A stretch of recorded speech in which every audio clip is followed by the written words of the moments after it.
nome do Pai, do Filho e do Espírito Santo. Amém. Ave Maria, cheia de graça, o Senhor é convosco. Bendita sois vós entre as mulheres e bendito é o fruto do vosso ventre, Jesus. Santa Maria, Mãe de Deus, rogai por nós, pecadores, agora e na hora de nossa morte. Amém. Nossa Senhora de Lourdes, rogai por nós. Em nome do Pai, do Filho e do Espírito Santo. Amém. Bom, agora nessa última palestra de conclusão da nossa jornada de discernimento vocacional, a gente vai ver como corresponder à vocação. Uma vez que eu já discerni, já vi o que Deus me pede, agora a gente tem que ver como corresponder. Bom, primeiro a gente vai ver 3 pontinhos de quais são as características da nossa correspondência. Então, primeiro, a gente tem que responder como não respondeu o jovem rico, mas como ele deveria ter correspondido. Fala o Evangelho que ele foi triste, não porque possuía muitos bens. E a gente não sabe nem o nome do jovem rico. Não? Ele poderia ter sido um dos 12. Então, nós devemos responder à vocação primeiro com prontidão. Quer dizer que eu tenho que responder no momento que Deus me chama. Então, a gente não tem que fazer Deus ficar esperando. Né? Fala que quando ele chamou André e Pedro, Santo André e São Pedro, os apóstolos, fala que imediatamente, deixando a rede, o seguiram. Então, imediatamente. Então, significa que a gente não tem que adiar a vocação. Uma vez que Deus me chamou, eu tenho que corresponder com prontidão. Fala que São Paulo, ele imediatamente, ao instante, sem pedir conselho a homem algum. Gálatas 1,16. Então, a gente tem que corresponder a essa vocação com prontidão. Depois, com generosidade. Muitas vezes, quando a gente responde à vocação, Deus nos vai pedir renúncias, de coisas que a gente ama e que a gente vai ter que deixar. Dificilmente eu vou poder corresponder à minha vocação sem ter que pagar um preço. Como a vocação é uma liberdade, a escolha da nossa liberdade, quem escolhe é Deus livremente. Deus ele quer ser preferido, então quer dizer que eu tenho que deixar coisas que eu amo para mostrar que eu amo mais a Deus do que essas coisas que eu deixei.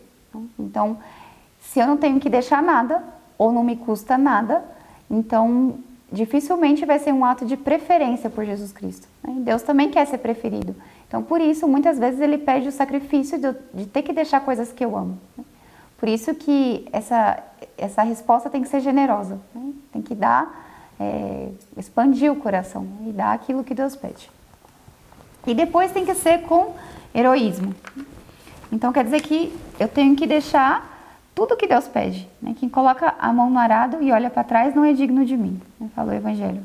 Então, se eu tenho que cortar, eu tenho que cortar com tudo e sem dó. Porque se para corresponder à vocação a gente tem dó, dificilmente a gente vai conseguir dar o passo da vocação. Porque, como diz Santa Teresa, existe uma muito determinada determinação. Então, a gente tem que ser firme com relação à vocação e responder com esse heroísmo, que pede a mesma vocação. Bom, depois, se eu não seguir a vocação, o que pode acontecer se a gente sabe que tem vocação e não segue a vocação? Bom, Santo Afonso, no livro dele A Vocação Religiosa, ele fala que, sem dúvida, está muito unido a salvação da alma com a graça da vocação. Então, por mais que seja um conselho, como a gente viu na outra palestra, não é um mandamento, mas ao mesmo tempo, se eu não sigo aquilo que eu sei que Deus quer para mim, dificilmente eu vou encontrar as graças que eu preciso num outro estado de vida. E isso faz com que eu tenha grande chance de perder a minha alma. Então, é muito importante a gente ser fiel a esse chamado de Deus. Além do mais, é uma grande graça a vocação. Então, como pode ser que eu tenha a vocação e não queira corresponder a isso? Que coisa na minha vida pode ser melhor do que Deus? Que coisa pode ter prioridade do que Deus? Se Deus é o mais importante. Então, quando a gente não segue a vocação, quer dizer que na nossa vida tem algo que importa mais do que Deus. E isso é uma coisa que dificilmente não vai ter suas consequências. O homem é livre e ele faz as suas escolhas. E se livremente ele prefere não escolher a vontade de Deus, então também ele vai ter as consequências dessa escolha, de não ter seguido a vontade de Deus. Santo Afonso fala assim no livro da Vocação Religiosa. Ele conta um caso de um jovem que ele tinha grande talento, né? Em uma das perguntas que ele faz ao confessor dele, ele pergunta se era pecado não corresponder à vocação. E o confessor diz que se tratava de um conselho e não de um preceito, e que por isso não era um pecado grave, não corresponder à vocação. Mas se tratava de um conselho, por se tratar de um conselho, não? Mas que ele corria grande risco à salvação eterna se ele não correspondesse à vocação. Então, ele não segue a vocação, continua seus estudos num lugar chamado Macerata, e dentro de pouco tempo, ele abandona a oração, abandona a comunhão, e acaba se entregando a uma vida desregrada. Depois de algum tempo, ele, quando está saindo da casa de uma mulher de má vida, ele é ferido de morte, né, por um rival. E depois se aproximam sacerdotes para poder socorrer ele, mas ele morre antes que o sacerdote chegue. E com essa circunstância, Deus quis mostrar o castigo que ele atraiu sobre si, porque desprezou a própria vocação, né? Isso está no livro de Santo Afonso, da vocação religiosa. Então, é muito difícil que uma alma, sabendo qual que é a vocação dela, e não seguindo essa vocação, que ela encontre os meios para que ela possa se salvar. Bom, depois que a gente também discerniu a vocação, a gente pode encontrar algumas dificuldades, né, para seguir a vocação. Então, essas dificuldades, essas tentações, vêm principalmente de 3 lugares: dos homens mundanos, dos familiares carnais e da própria pessoa que tem vocação. Então, aqui tem algumas falsas razões que colocam o demônio, que, né, pode vir de nós mesmos. Então, primeiro, pedir conselho a muitas pessoas e deixar passar muito tempo. Santo Tomás fala que, com relação à vocação, a gente não precisa pedir conselho para muitas pessoas, né? Porque se tratando de uma coisa evidente e de uma coisa tão boa, então não precisa consultar muitas pessoas. Além do mais, quanto mais pessoas eu consulto, mais difícil se faz, porque sempre vai ter alguém contra. E ainda mais se trata da vocação, que é uma coisa tão sobrenatural. Então, não convém consultar muitas pessoas, senão a quem a gente tem que consultar, o diretor espiritual, né, e aquela pessoa que está nos ajudando a discernir a vocação. Bom, e depois também não deixar passar muito tempo, porque a graça da vocação é uma graça atual. Então, se a gente não é fiel a essa graça, ela pode passar, né? A gente vai ver um pouquinho mais pra frente. Depois, os próprios familiares, quando não aceitam e colocam um obstáculo, né? Então, muitas vezes é muito difícil para a nossa família aceitar a vocação, né?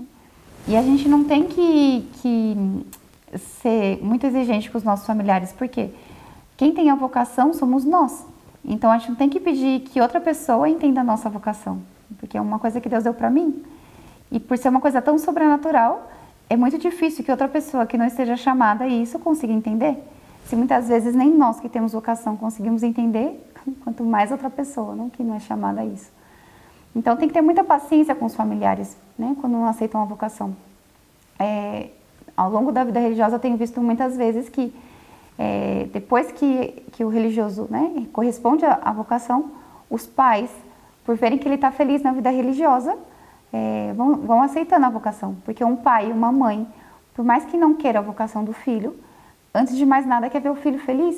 E se vê que o filho está feliz na vida religiosa, então aos poucos eles vão se acostumando com essa ideia, né? Então vai passando essa resistência que se coloca no começo. Depois, achar que não é digno da vocação.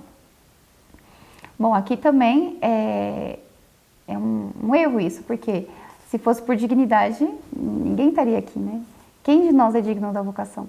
A vocação é um presente de Deus, então nasce da liberdade de Deus, é uma livre eleição. Deus livremente quis me escolher. E o fundamento da eleição é o amor de Deus, não é a minha dignidade, né? Então, não importa qual é a dignidade que a gente tenha, no fundo a gente vai ser sempre nada, né? Então, essa eleição de Deus está fundamentada no amor dele, né? Depois, achar que não tem qualidades para ter vocação. Bom, isso talvez seja um dos maiores indícios de vocação, né? Porque Deus não chama aqueles que são os melhores, Ele chama os piores.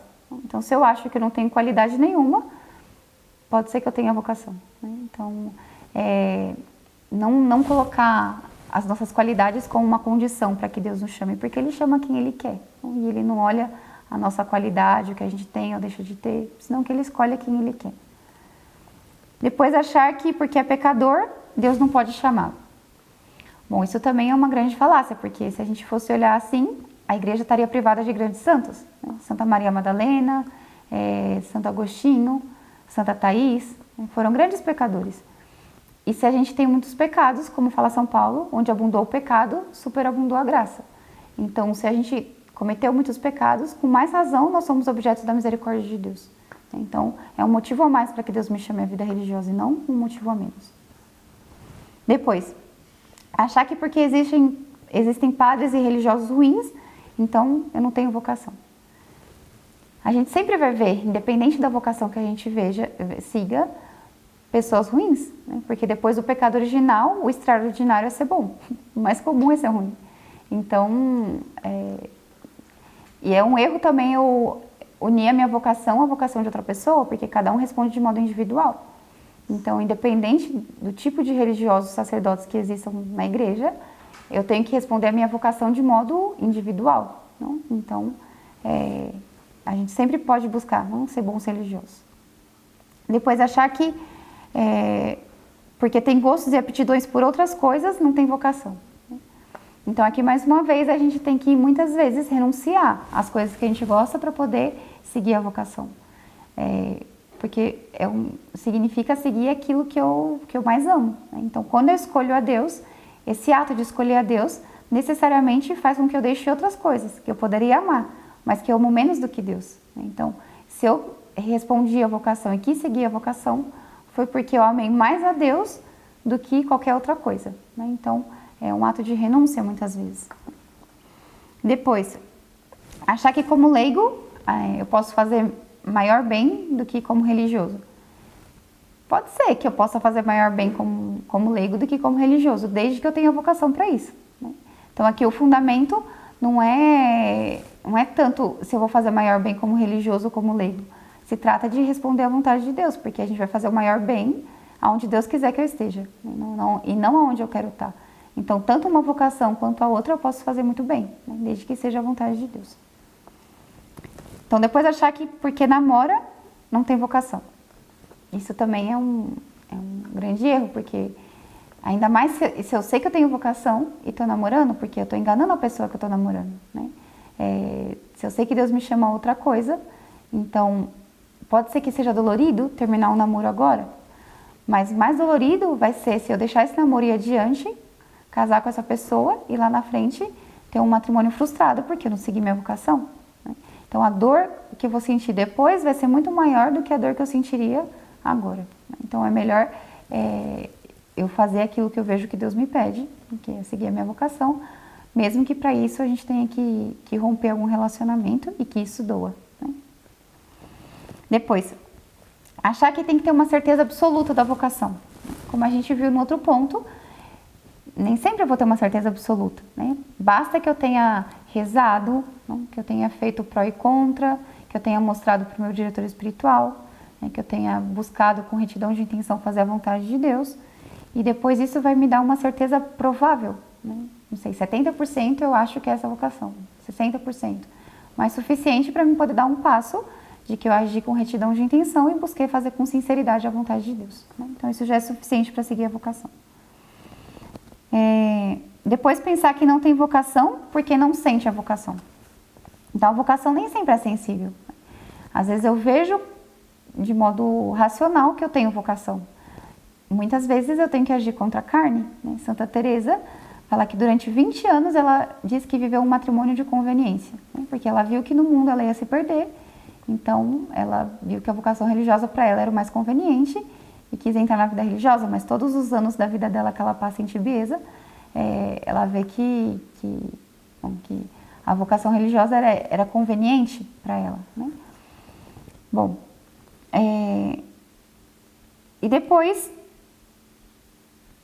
não se consagrar a Deus pelo medo de depois abandonar a vocação ou de não ser fiel.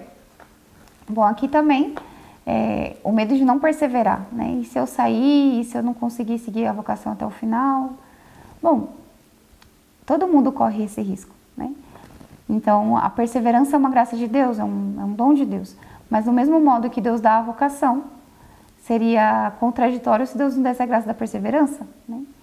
Então, se eu faço da minha parte o que eu tenho que fazer, Deus não nega a vocação, a perseverança, né? Então, se a gente faz o que a gente tem que fazer, Deus não vai negar a graça da perseverança. E ainda que eu errasse no caminho, não conseguisse chegar até o final, bom, ainda assim vale a pena ter essa iniciativa de tentar corresponder à vocação. Porque se eu entrei na vida religiosa e saí, bom, eu ao menos tentei. Mas se eu nem entrei na vida religiosa, eu também vou ter que responder por isso, né? Então, a gente dá na mesma. E por último, justificar-se dizendo que gostaria de ter esposa e de ter filhos, né? De ter esposo e ter filhos. Bom, isso é um bom sinal, porque se a pessoa quer casar e quer ter filhos, é sinal de que ela é normal, né? E isso é um dos sinais para seguir a vida religiosa, é ser normal. Então, como eu falei, né, antes, que seguir a vida religiosa é uma preferência por Jesus Cristo. Então, não significa que eu não quis casar, que eu não quis ter meus filhos. Eu simplesmente preferi a Jesus Cristo. Então, foi um ato de um amor maior.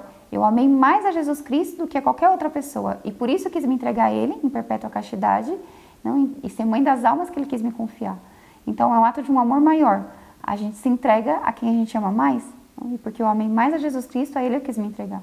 Então, não significa que eu não amei, né? Mas que simplesmente eu amei mais a Ele. Então, é um ato de um amor maior.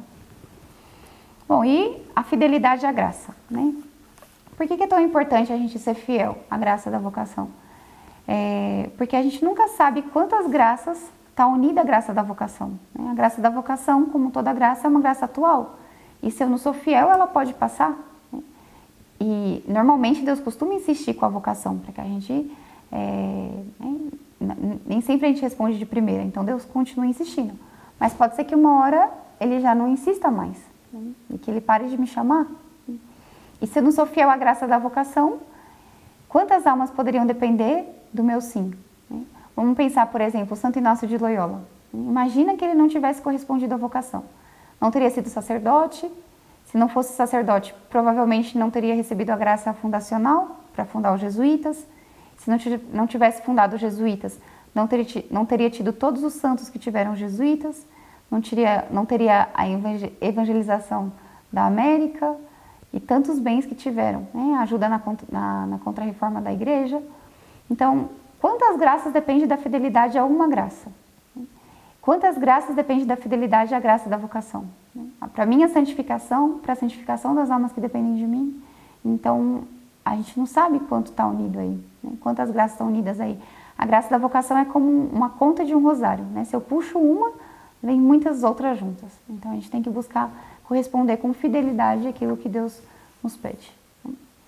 Então, vamos pedir a Nossa Senhora que nos dê a graça de poder seguir com generosidade, com prontidão e com heroísmo a vocação que Deus nos chama.